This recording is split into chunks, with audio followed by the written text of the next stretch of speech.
Hello students, welcome to Umakant classes. Students, triangle की series को आगे कंटिन्यू करते हैं। बेटा, ट्रायंगल में इससे पहले हम आई थिंक 7-8 क्लास ले चुके हैं और उसमें हमने उसके बेसिक कंसेप्ट, एग्जांपल्स और एक्सरसाइज वो कर लिए थे।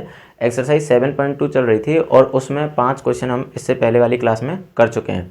तो छठवें क्वेश्चन से कंटिन्यू करते हैं। छठवां क्वेश्चन आपके सामने दिया हुआ है। बेटा ध्यान से देखें, आपको क्या दिया हुआ है कि triangle ABC is an isosceles triangle in which AB equals to AC। ये आपको दिया हुआ है कि ये जो ट्रायंगल है ABC, इसमें AB इक्वल्स टू बेटा AC है। ठीक है, रिमाइंड दैट थ्योरम। आपको पता है कि एक ट्रायंगल का या आइसोसेलेस ट्रायंगल के अगर दो साइड इक्वल होते हैं तो उनके अपोजिट एंगल भी क्या होते हैं बेटा, इक्वल होते हैं। ये आपको पता है। इसका कन्वर्स भी ट्रू होता है। ये सारी चीज़ें हम प्रूफ कर चुके हैं, है ना।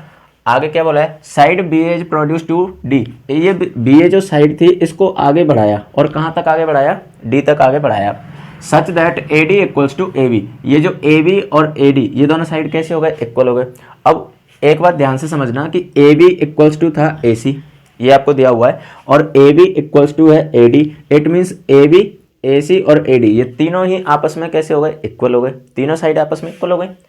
आगे क्या बोला है, so that angle B C D is a right angle. ये जो एंगल बन रहा है बी सी डी, यानी ये जो एंगल बन रहा है ये 90 डिग्री का हमें प्रूव करना है, राइट एंगल प्रूव करना है। ठीक है, अब इसको कैसे प्रूव करेंगे समझो। यहाँ पर आपको दो ट्रायंगल दिखाई दे रहे होंगे। बेसिकली यहाँ पर 3 ट्रायंगल बन रहे हैं, बट हमें 2 ट्रायंगल जो एग्जैक्ट दिखाई दे रहे हैं, कौन कौन से, ए बी सी और ए डी सी।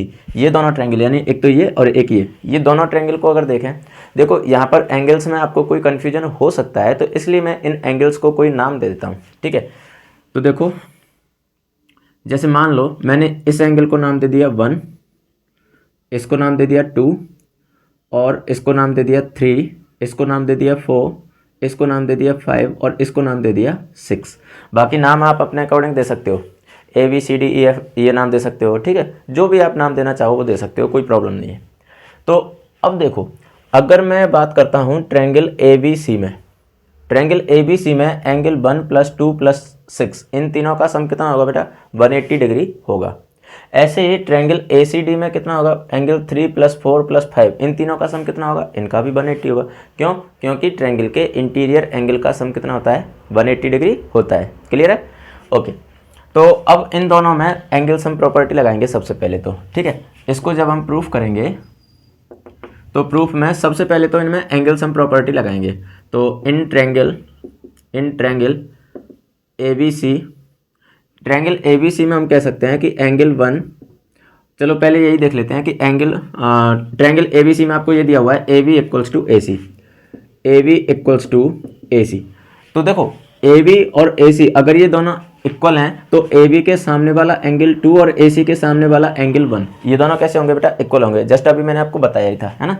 तो एंगल 2 इक्वल्स टू एंगल 1 क्यों इक्वल हुए, because opposite angle of equal side, opposite angle of equal side. इसको दे दिया मैंने इक्वेशन नंबर 1। क्लियर है। सिमिलरली इन ट्रायंगल, और दूसरे ट्रायंगल में भी देख लेते हैं कौन से में, ए सी डी में, in triangle A C D. अब ए सी डी में देखो आपको क्या दिया हुआ है कि ए डी तक ऐसे प्रोड्यूस किया गया कि A D equals to A B और ए बी इक्वल्स टू क्या है, A C. It means A D equals to direct क्या हम कह सकते हैं, ए सी। तो ए डी और ए सी कैसे हो गए, इक्वल हो गए। तो इस ट्रायंगल में हम देखें तो देखो A D equals to A B equals to A C. तो अब ए सी और ए डी ये दोनों इक्वल हुए तो ए डी के सामने वाला एंगल 3 और ए सी के सामने वाला एंगल 4। तो angle 3 equals to angle 4, angle 3 equals to angle 4, और रीजन सेम होगा, opposite angle of equal side, opposite angle of equal side. Clear है। इसको दे दिया मैंने इक्वेशन नंबर 2। उसके बाद में दोनों ट्रायंगल में हम क्या करेंगे, एंगल सम प्रॉपर्टी लगाएंगे। दोनों ट्रायंगल में जब एंगल सम प्रॉपर्टी लगाएंगे तो वापस again in triangle A B C, triangle A B C में हम कह सकते हैं कि angle 1 + angle 2 + angle 6 equals to कितना हो गया बेटा, 180 डिग्री। तो यहाँ से अगर मैं एंगल 6 की वैल्यू निकालना चाहूँ तो यहाँ से हम कह सकते हैं implies angle 6 equals to 180 degree minus angle 1 minus angle 2, और इसको दे दिया मैंने इक्वेशन नंबर 3। बात आएगी कि हमने यहाँ पर एंगल 6 की वैल्यू ही क्यों निकाली, 1 और 2 की क्यों नहीं निकाली, है ना। तो देखो इसका जवाब आपको यहाँ से मिलेगा। एंगल 6 और एंगल 5 ये दोनों का सम कितना होगा, लीनियर पेयर ऑफ एंगल है, तो इसलिए इन दोनों का सम कितना होगा, 180 डिग्री हो जाएगा। इसलिए मैंने इन दोनों की वैल्यू निकाली है, क्योंकि 6 और 5 इन दोनों को प्लस करके मैं 180 डिग्री बोल सकता हूँ। बाकी 2, 3, 1, 2, 3, 4 इनमें हम कुछ भी नहीं कह सकते। क्लियर है। तो इसलिए मैंने यहाँ से एंगल 6 की वैल्यू निकाल ली और इस ट्रायंगल में एंगल 5 की वैल्यू निकाल लेंगे ताकि इन दोनों का सम कर सकें। क्लियर है, ओके। उसके बाद में देखते हैं इन ट्रायंगल। अब एबीसी में तो हमने निकाल लिया, अब कौन से में निकालेंगे, एसीडी में। इन ट्रायंगल एसीडी ट्रायंगल में अगर देखें तो देखो angle 3 plus angle 4 plus angle 5 equals to 180 degree, वही एंगल सम प्रॉपर्टी से। तो यहाँ से आ जाएगा angle 5 equals to 180 degree minus angle 3 minus angle 4, और ये हो गया इक्वेशन नंबर 4। उसके बाद में क्या करेंगे, देखो एंगल 5 और 6 इन दोनों को ऐड करो, तो अब हम लिख सकते हैं कि angle 5 plus angle 6 equals to कितना हो गया बेटा, 180 डिग्री। और क्यों हुआ, because linear pair of angle. अब आप क्या करोगे कि यहाँ से एंगल 5 और 6 की वैल्यू रख दो, ये 5 की वैल्यू ये रही और 6 की वैल्यू ये रही। तो इक्वेशन 3 और 4 से क्या करेंगे, वैल्यू रखेंगे। तो y इक्वेशन 3 एंड 4, 3 और 4 से जैसे ही मैंने वैल्यू रखी तो देखो इक्वेशन एंगल 5 की वैल्यू इक्वेशन नंबर 4 से क्या हो जाएगी, 180 minus angle 3 minus angle 4 plus angle 6 की वैल्यू क्या हो जाएगी, 180 माइनस एंगल 1 माइनस एंगल 2, और इक्वल्स टू में ये कितना दिया हुआ है, 180 डिग्री। क्लियर है। अब देखो ये 180 और 180 ये तो कैंसिल हो गए, तो अब अपने पास आ गया ये माइनस के हैं सारे के सारे एंगल, तो इनको उधर ले जाओ। तो इट मीन्स ये क्या हो जाएगा, angle 1 plus angle 2 plus angle 3 plus angle 4 equals to कितना हो गया बेटा, 180 डिग्री। अब जो हमें प्रूफ करना है उसे थोड़ा सा ध्यान से देखें। तो प्रूफ हमें क्या करना था कि एंगल सी कितने का है, 90 डिग्री का है। अब एंगल सी किस किस से मिलकर बना है, एंगल 2 और 3 से। अब देखो यहाँ पर 2 भी है और यहाँ पर 3 भी है, लेकिन साथ में क्या आ रहा है, एंगल 1 आ रहा है और एंगल 4 आ रहा है। मतलब मुझे किसी न किसी तरीके से एंगल 1 और 4 को 2 और 3 में कन्वर्ट करना पड़ेगा। तो देखो एंगल 2 किसके इक्वल है, एंगल 1 किसके इक्वल है, 2 के। इसका मतलब एंगल 1 की जगह पर मैं क्या लिख सकता हूँ, 2, किससे, इक्वेशन नंबर 1 से। ऐसे ही एंगल 4 किसके इक्वल है, 3 के। तो इसलिए एंगल 4 की जगह पर मैं लिख सकता हूँ एंगल 3, कहाँ से, इक्वेशन 2 से। तो चलो मैं इसको इरेज कर देता हूँ। ये समझ में आया ना कि एंगल 1 की जगह पर एंगल 2 रखेंगे हम, कहाँ से, इक्वेशन 1 से, और एंगल 4 की जगह पर एंगल 3 रखेंगे, कहाँ से, इक्वेशन 2 से। ठीक है, तो इसको मैं इरेज कर रहा हूँ।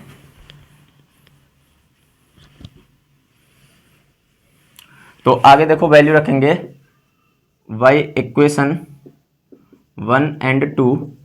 तो एंगल 1 की जगह तो क्या रख देंगे, एंगल 1 की जगह रख देंगे एंगल 2, तो ये हो जाएगा एंगल 2 प्लस एंगल 2 ऑलरेडी था, प्लस एंगल 3 प्लस एंगल 4 की जगह पर क्या रख देंगे, एंगल 4 की जगह पर क्या रख देंगे बेटा, एंगल 3 इक्वल्स टू 180 डिग्री। अब देखो एंगल 2 प्लस एंगल 2 ये हो गया 2 angle 2 plus angle 3 plus angle 3 ये हो गया 2 एंगल 3 इक्वल्स टू 180 डिग्री। उसके बाद में देखो सॉरी 2 यहाँ से कॉमन आ रहा है, तो अगर 2 कॉमन आ रहा है तो 2 कॉमन लिया तो अंदर बचेगा angle 2 plus angle 3 equals to 180 degree. तो angle 2 plus angle 3 equals to 180 degree divide by 2 कितना आ गया, 90 डिग्री। और हमें पता है एंगल 2 और 3 मिलके क्या बना रहे हैं, एंगल सी बना रहे हैं। तो implies angle B C D equals to 90 degree. आप चाहो तो ब्रैकेट में लिख सकते हो since angle B C D equals to angle 2 plus angle 3। हो गया प्रूफ, यही तो हमें प्रूफ करना था। क्लियर है। तो ये था आपका क्वेश्चन नंबर कौन सा था बेटा, 6।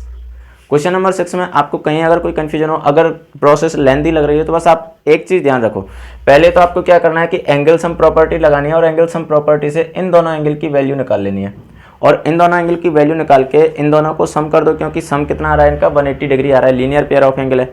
और वहाँ से जब आप इनको कैलकुलेट करोगे, वैल्यू रखोगे, तो आपके पास ऑटोमेटिक इन दोनों एंगल की वैल्यू निकल के आ जाएगी, जो कितनी आएगी 90 डिग्री आएगी। और यही हमें प्रूफ करना था। क्लियर है? तो यहाँ से आप इसको प्रूफ कर सकते हो। तो ये था आपका क्वेश्चन नंबर 6। अब चलते हैं हम क्वेश्चन नंबर 7 पर। क्वेश्चन नंबर 7 दिया हुआ है बेटा, देखो बहुत इजी क्वेश्चन है, बहुत ज़्यादा इजी क्वेश्चन है।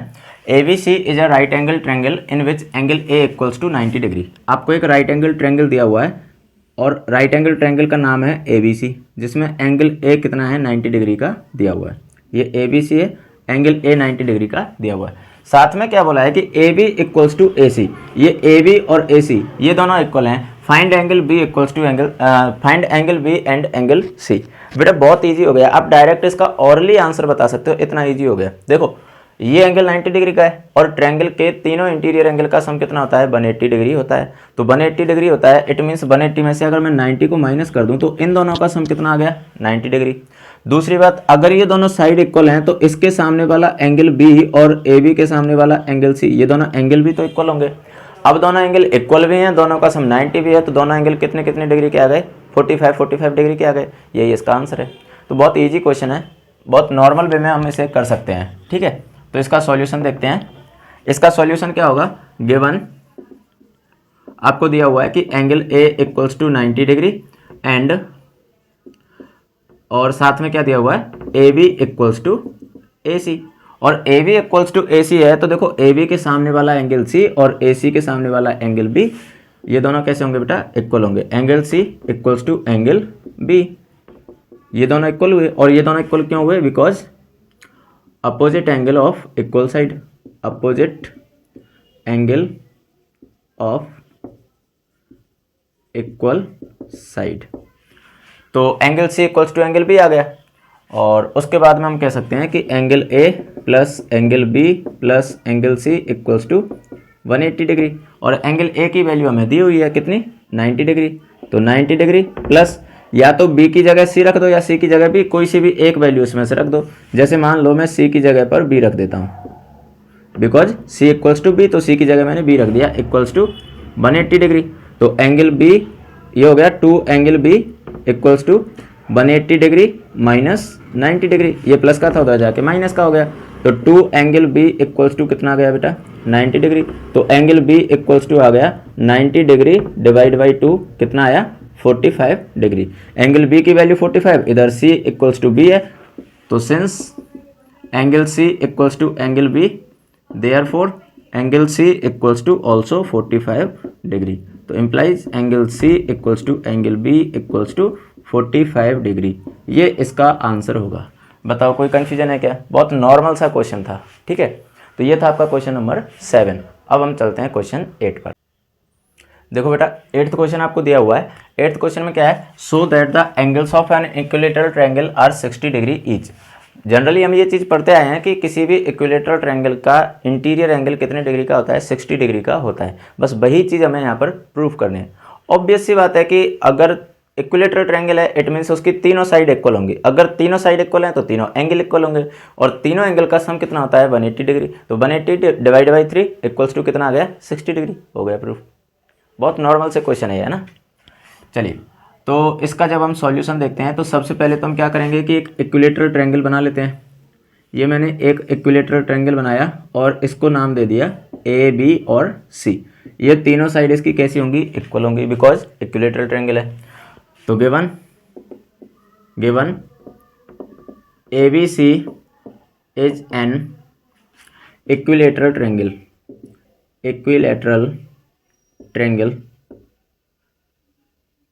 और A B C equilateral triangle है, it means A B equals to B C equals to A C, A B equals to B C equals to A C.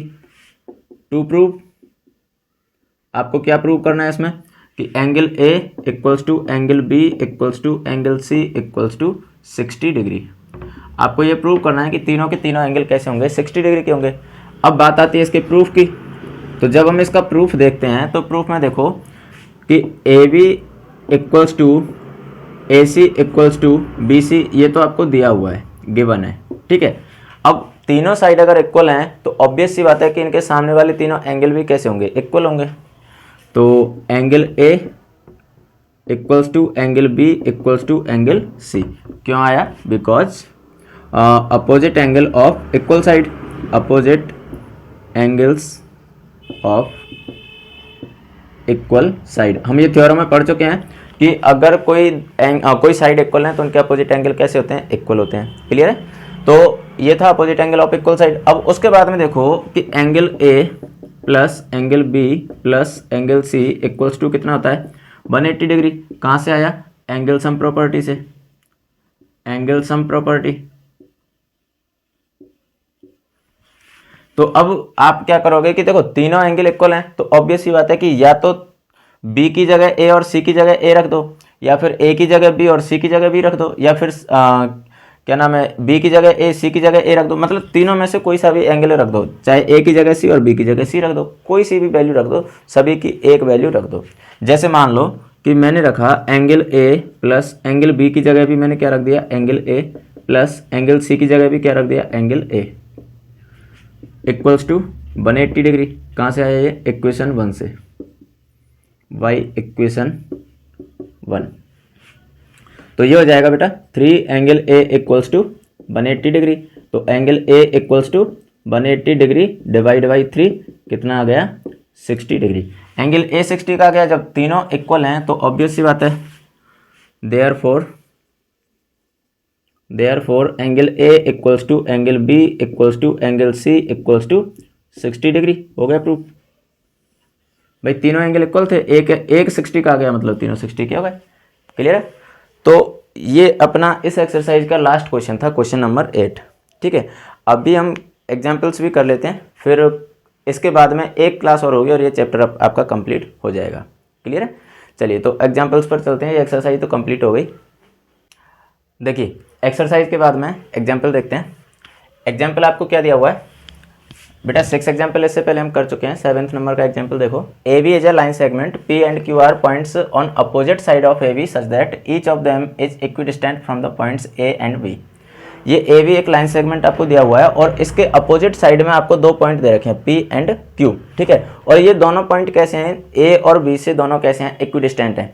Equidistant का मतलब क्या होता है, इक्वल प्लस डिस्टेंस। ठीक है। यानी equal distance पर जो पॉइंट होते हैं उन्हें हम क्या कहते हैं, इक्विडिस्टेंट कहते हैं। ठीक है। तो इसका मतलब देखो, अगर पी ए और बी दोनों से इक्विडिस्टेंट है, इसका मतलब क्या होगा बेटा, ए पी और बी पी ये दोनों कैसे हो गए, इक्वल हो गए। ऐसे ही अगर क्यू इनसे इक्विडिस्टेंट है, इट मीन्स ए क्यू और बी क्यू ये दोनों भी कैसे हो गए, इक्वल हो गए। Clear. So that the line P Q is the perpendicular bisector of A B. आपको ये प्रूव करना है कि जो पी क्यू लाइन है वो ए बी का परपेंडिकुलर बाइसेक्टर है। अब परपेंडिकुलर बाइसेक्टर प्रूव करने का मतलब क्या है, बाइसेक्टर प्रूव करना है, इट मींस आपको A C equals to B C prove करना है। भाई बाइसेक्टर का मतलब यही होगा कि 2 इक्वल पार्ट में डिवाइड कर रहा है। और परपेंडिकुलर बाइसेक्टर प्रूव करना है, इट मींस आपको angle A C P equals to angle B C P equals to 90 degree prove करना है। ये 2 चीज़ें आपको इसमें प्रूव करनी है। अब देखो कैसे प्रूव करेंगे। उसके लिए बेटा देखो, अगर मुझे ये दोनों चीज़ें प्रूव करनी है, इट मीन्स अगर मैं इन दोनों ट्रायंगल को कॉन्ग्रुएंट प्रूव कर दूं तो मेरा काम हो जाएगा। क्लियर है। अगर मैं इन दोनों ट्रायंगल को कॉन्ग्रुएंट प्रूव करता हूं तो उससे मुझे क्या मिल जाएगा, उससे मुझे मिल जाएगा कि ए सी इक्वल्स टू बी सी मैं सी पी सी टी से कह सकता हूँ। और ऐसे ही इन दोनों एंगल को भी मैं इक्वल बोल पाऊंगा। जैसे ही मैं इन दोनों एंगल को इक्वल बोल पाऊंगा, दोनों का सम कितना होगा, 180, क्योंकि लीनियर पेयर ऑफ एंगल है। तो दोनों इक्वल भी हैं, सम 180 है तो 90 डिग्री के हो जाएंगे। लेकिन एक प्रॉब्लम है, हमें कॉन्ग्रुएंट प्रूव करने के लिए, ट्रायंगल को कॉन्ग्रुएंट प्रूव करने के लिए 3 चीज़ों की ज़रूरत पड़ती है। यहाँ पर हमारे पास 3 चीज़ें हैं, क्या वो चीज़ चेक करते हैं। देखो, एक तो हमें A P equals to P P दिया हुआ है, एक चीज़ मिल गई। दूसरा क्या दिया हुआ है, P C equals to P C, ये कॉमन साइड हो गई। लेकिन हमें यहाँ पर तीसरी चीज़ नहीं दे रखी है। ना तो हमें किसी एंगल के बारे में बोला है, ना ही हमें किसी लाइन के बारे में बोला है, साइड के बारे में बोला है। भाई 2 साइड तो हमने देख ली, तीसरी साइड तो हमें खुद प्रूव भी करनी है, तो उसको तो हम ले नहीं सकते। इसका मतलब हमें कहीं ना कहीं से एक एंगल तो निकालना पड़ेगा। अब एंगल कैसे निकालेंगे जरा ध्यान से देखें तो अगर मैं ट्रायंगल ए पी क्यू और ट्रायंगल बी पी क्यू इन दोनों को कॉन्ग्रुएंट प्रूव कर दूं तो अपना काम चल जाएगा, क्योंकि जैसे ही मैं ट्रायंगल ए पी क्यू और ट्रायंगल बी पी क्यू इन दोनों को कॉन्ग्रुएंट प्रूव करता हूं फिर मैं सी पी सी टी से ये दोनों एंगल को इक्वल बोल सकता हूं। क्लियर है? एंगल ए पी सी और एंगल बी पी सी ये दोनों कैसे हो जाएंगे, सी पी सी टी से इक्वल हो जाएंगे और इन दोनों एंगल के इक्वल होते ही मेरा काम चल जाएगा। क्लियर है? अब इन दोनों ट्रायंगल को कॉन्ग्रुएंट प्रूव करने के लिए ट्रायंगल ए पी क्यू और बी पी क्यू को प्रूव करने के लिए हमारे पास तीनों चीजें हैं। कौन सी? देखो, A P equals to B P, एक चीज मिल गई। दूसरा A Q equals to B Q, दूसरी चीज भी मिल गई। ये दोनों तो दे रखे थे। उसके बाद में पी क्यू कॉमन साइड हो गई, तो एस एस एस कॉन्ग्रुएंसी से हम इनको कॉन्ग्रुएंट बोल सकते हैं। क्लियर है? तो समझ में आया कि हमें इस क्वेश्चन में करना क्या है? ओके, चलो इसको शुरू करते हैं सॉल्यूशन को। तो देखो इसका आंसर सबसे पहले गिवन आपको क्या दे रखा है? आपको दे रखा है कि P and Q are equidistant from the point A and B, और इनसे अगर ये इक्विडिस्टेंट है it means AP equals to क्या हो गया बेटा? BP, AP equals to BP और AQ equals to BQ। Clear है? उसके बाद में बात आ जाती है टू प्रूव। तो टू प्रूव में क्या आ जाएगा? PQ is perpendicular bisector of AB। PQ AB का क्या है? परपेंडिकुलर बाइसेक्टर है। अब उसके बाद में प्रूफ। जब हम प्रूफ की बात करते हैं तो इतना तो हमें पता है कि पहले तो मुझे ट्रायंगल ए पी क्यू और ट्रायंगल बी पी क्यू इन दोनों को कॉन्ग्रुएंट प्रूव करना है। तो इनको कॉन्ग्रुएंट प्रूव करने के लिए हम क्या करेंगे बेटा? देखो, in triangle A P Q and triangle B P Q इन दोनों ट्रायंगल में देखें तो देखो A P equals to B P ये गिवन है। उसके बाद में A Q equals to B Q ये भी गिवन है। और उसके बाद में P Q equals to P Q ये क्या है? कॉमन साइड है। तो अब तीनों साइड अगर हमें इक्वल मिल चुकी हैं तो हम कह सकते हैं hence by S S S congruency या by S S S rule, एक ही बात है ना? Triangle A P Q congruent to triangle B P Q, ये दोनों ट्रायंगल कैसे होंगे बेटा? कॉन्ग्रुएंट होंगे। और जैसे ही ये दोनों ट्रायंगल कॉन्ग्रुएंट होंगे अब मैं कह सकता हूं कि angle A P Q equals to angle B P Q ये कहाँ से आया? By C P C T, और इसको मैंने इक्वेशन नंबर 1 दे दिया बिकॉज इसकी मुझे आगे जरूरत पड़नी है। इतना जो काम हमने किया है वो इसी के लिए तो किया था ताकि अब मैं इन दोनों ट्रायंगल को कॉन्ग्रुएंट प्रूव कर पाऊँ। क्लियर है? तो इसको मैंने दे दिया इक्वेशन नंबर 1। यहाँ तक चीज़ें क्लियर हो चुकी होंगी। अब इसको आगे प्रूफ करने के लिए हम क्या करेंगे? ट्रायंगल APC और ट्रायंगल BPC इन दोनों को कॉन्ग्रुएंट प्रूव करेंगे। इतना जो काम किया है वो हमने सिर्फ इसलिए किया ताकि मुझे ये दोनों एंगल मिल जाएं। ठीक है, चलो तो मैं इसको इरेज कर देता हूँ।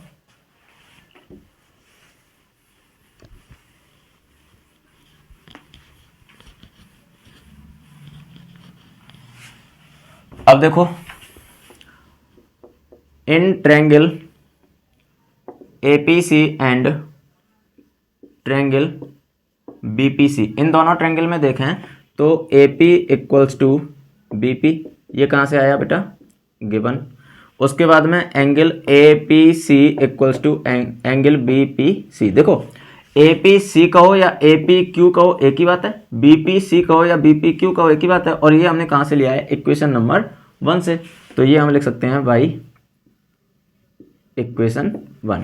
ठीक है, उसके बाद में तीसरी चीज क्या है? PC इक्वल्स टू PC जो कॉमन साइड है। तो PC इक्वल्स टू PC और ये क्या हो गया? Common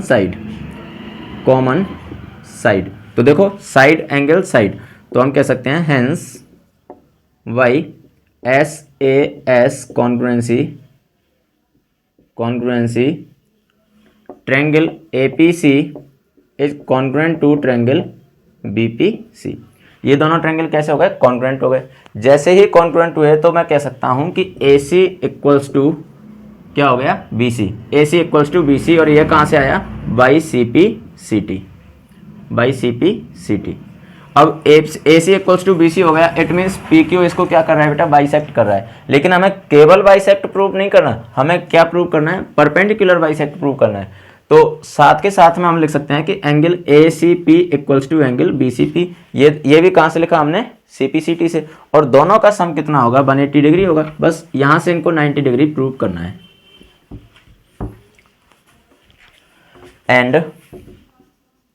and angle ACP, sorry हाँ, angle ACP equals to angle BCP। ये भी कहाँ से आया?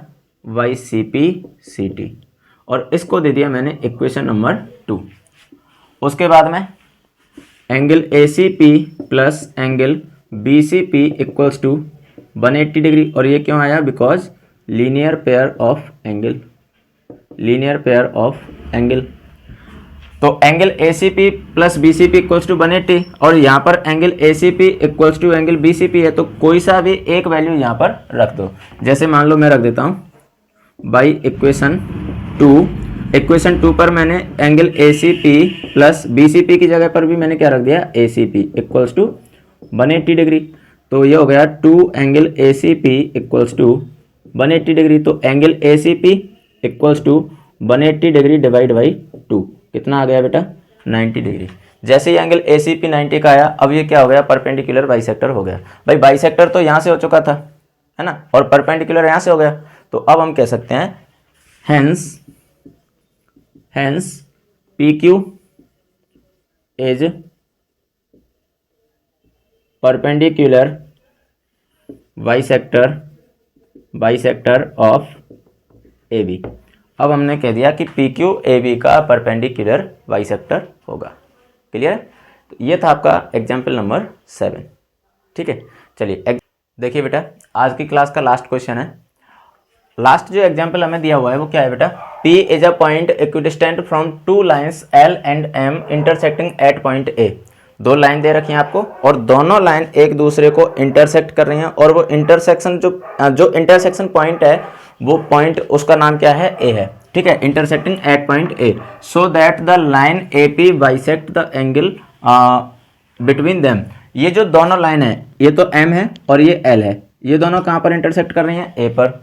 अब एक लाइन है जो A से गुजर रही है और इस लाइन पर कोई पॉइंट P है जो ये दोनों लाइन से कैसा है? इक्विडिस्टेंट है। ठीक है, इसका मतलब अगर मान लो मैं इसको नाम दे दूं B और इसको नाम दे दूं C, इसका मतलब क्या हो गया बेटा? BP इक्वल्स टू क्या हो गया? CP। ठीक है, तो ये दोनों इक्वल हो गए। अब आपको ये प्रूव करना है कि जो AP लाइन है वो इस एंगल को बाइसेक्ट कर रही है, जो A एंगल बन रहा है इसको बाइसेक्ट कर रही है। इट मीन्स आपको एंगल BAP और एंगल CAP इसको इक्वल प्रूव करना है। अब इसको अगर इक्वल प्रूव करना है, इट मीन्स आपको इन दोनों ट्रायंगल को कॉन्ग्रुएंट प्रूव करना है। और ये दोनों ट्रायंगल को कॉन्ग्रुएंट प्रूव करने के लिए देखते हैं हमें कौन कौन सी चीजें दे रखी हैं। देखो, एक तो ये 90 डिग्री का एंगल होगा भाई परपेंडिकुलर। देखो सीधी सी बात है कि ये इससे इक्विडिस्टेंट है। इक्विडिस्टेंट मतलब डिस्टेंस इक्वल है। अब जो दो लाइन एक दूसरे को इंटरसेक्ट कर रही हैं, तो जब उनके बीच की जब डिस्टेंस निकालेंगे तो डिस्टेंस तो हमेशा परपेंडिकुलर निकाली जाती है। इट मीन्स ये क्या हो गए? दोनों 90 डिग्री के एंगल हो गए। साथ में बोला है कि पॉइंट P इन दोनों से इक्विडिस्टेंट है। अब इक्विडिस्टेंट है, it means BP equals to क्या हो गया बेटा? PC हो गया। BP इक्वल्स टू PC हो गया। तो ये लाइन दोनों इक्वल हो गई। और उसके बाद में ये जो AP लाइन है वो कॉमन हो गई। और AP क्या है बेटा? दोनों ट्रायंगल के लिए हाइपोटेन्यूज है, बिकॉज ये 90 डिग्री का एंगल है और 90 डिग्री के सामने वाली साइड क्या होती है? हाइपोटेन्यूज होती है। तो ध्यान रखना है यहाँ पर जो रूल लगेगा वो कौन सा लग जाएगा? RHS रूल लग जाएगा। देखो 90 डिग्री का एंगल, हाइपोटेन्यूज और ये साइड, तो RHS रूल लग जाएगा। क्लियर है? तो इसका सॉल्यूशन लिखते हैं। Given line L and M intersect at point A। Line L और M दोनों एक दूसरे को कहाँ पर इंटरसेक्ट कर रही हैं? A पर। उसके बाद में point P is equidistant from L and M implies BP equals to PC, BP equals to PC, ये आपको गिवन है। उसके बाद में टू प्रूफ में आ जाएगा बेटा angle BAP equals to angle CAP, angle CAP, ये दोनों एंगल क्या होंगे, इक्वल होंगे। बिकॉज आपको क्या प्रूव करना है कि सो that the line AP bisect the angle between them, यानी एंगल A को ये लाइन बाइसेक्ट कर रही है और बाइसेक्ट कर रही है, मतलब ये दोनों एंगल कैसे होंगे, इक्वल होंगे। यानी पूरे एक ए एंगल को बाइसेक्ट कर रही है तो ऑब्वियस सी बात है कि ऊपर वाला एंगल और नीचे वाला एंगल ये दोनों हमें क्या प्रूव करने हैं, इक्वल प्रूव करने हैं। ठीक है, अब बात आ जाती है प्रूफ की। तो प्रूफ में देखें इन ट्रायंगल, कौन कौन से ट्रायंगल, ABP और ACP, इन दोनों ट्रायंगल में, in triangle ABP and triangle ACP, इन दोनों ट्रायंगल में देखें बेटा तो angle B equals to angle C equals to 90 degree. ठीक है, ये कहाँ से आया, P इज इक्विडिस्टेंट, या फिर आप कह सकते हो कि BP perpendicular to L and CP perpendicular to M। Clear है। उसके बाद में AP इक्वल्स टू AP, ये कॉमन साइड हो गई, कॉमन साइड लिखो या कॉमन हाइपोटेन्यूज लिखो, एक ही बात है, कॉमन साइड। ठीक है, उसके बाद में BP इक्वल्स टू PC, ये आपको गिवन है। अब देखो 90 डिग्री का एंगल, हाइपोटेन्यूज और ये साइड, तो रूल कौन सा लग जाएगा, RHS। तो हम कह सकते हैं therefore by RHS rule triangle ABP is congruent to triangle ACP, और जैसे ये दोनों ट्रायंगल कॉन्ग्रुएंट हुए हम कह सकते हैं implies angle BAP equals to angle CAP, और ये कहाँ से आया, YCPCT, और CPCT से जैसे ये एंगल इक्वल आया अब हम कह सकते हैं कि AP bisect, hence AP bisect angle A। हो गया प्रूफ। तो ये था बेटा आज की क्लास का लास्ट क्वेश्चन। चलिए एक मोटिवेशन के साथ में क्लास को ख़त्म करते हैं। मोटिवेशन क्या है, देखो बेटा कुछ बच्चे बोलते हैं कि सर क्या करें, पढ़ने में मन नहीं लगता। पढ़ने में मन बेटा लगेगा नहीं, पढ़ने में मन लगाना पड़ता है। देखो एक चीज़ मैं बता दूं कि आप कोई भी काम करते हो उस काम को अपनी हॉबी बना लो, फिर आपको वो काम बोझ नहीं लगेगा। दूसरी बात, मेहनत का कोई विकल्प नहीं होता है। मेहनत का विकल्प क्यों नहीं होता बेटा, एक चीज़ समझो कि कलाम साहब ने क्या कहा है, कलाम साहब ने कहा है कि अगर सूरज की तरह चमकना है ना तो सूरज की तरह बेटा जलना तो पड़ेगा। दुनिया सलाम तभी करेगी जब आप मेहनत करोगे और मेहनत करके अपने मुकाम को हासिल करोगे। नहीं तो दुनिया में बहुत से लोग हैं जो 2 टाइम की रोटी खा के और अपना पेट तो भर रहे हैं, लेकिन अगर दुनिया के सामने कुछ करके दिखाना है तो फिर मेहनत का कोई दूसरा विकल्प नहीं है। क्लियर है। देखो एक सीधी सी बात बता दूं मैं कि राम को भी भगवान श्री राम बनने के लिए 14 वर्ष का वनवास काटना पड़ा था। कृष्ण को भी भगवान श्री कृष्ण बनने के लिए अपने माँ बाप से दूर रहना पड़ा था बचपन से ही। तो उनके जब भगवान होकर के उनको इतना कुछ करना पड़ा तो फिर हम तो है ही क्या। तो मेहनत का बेटा कोई विकल्प नहीं है, मेहनत करनी ही पड़ेगी। चलिए इसी मोटिवेशन के साथ में आज की क्लास को ख़त्म करते हैं और मिलते हैं कल नई एनर्जी के साथ में, नई ऊर्जा के साथ में। और कल इस चैप्टर का होगा बेटा दी एंड। फिर हम अगला चैप्टर स्टार्ट करेंगे। आपको कौन सा चैप्टर पढ़ना है वो आप कमेंट बॉक्स में कमेंट कीजिए, तो हम वो वाला चैप्टर पहले ले लेंगे। क्लियर है। तो अगर क्लास आपको पसंद आ रही हो, कुछ यहाँ से यूनिक चीज़ें आपको मिल रही हो देखने को, अगर समझ में अच्छा आ रहा हो तो अपने दोस्तों में ज़रूर शेयर करें। चैनल पर अगर नए हैं तो चैनल को सब्सक्राइब भी करें, वीडियो को लाइक करें और अपनी उसी मेहनत के साथ में, उसी मोटिवेशन के साथ में, उसी ऊर्जा के साथ में चैनल के साथ में बने रहिए और पढ़ते रहिए, हंसते रहिए, मुस्कुराते रहिए। Thank you.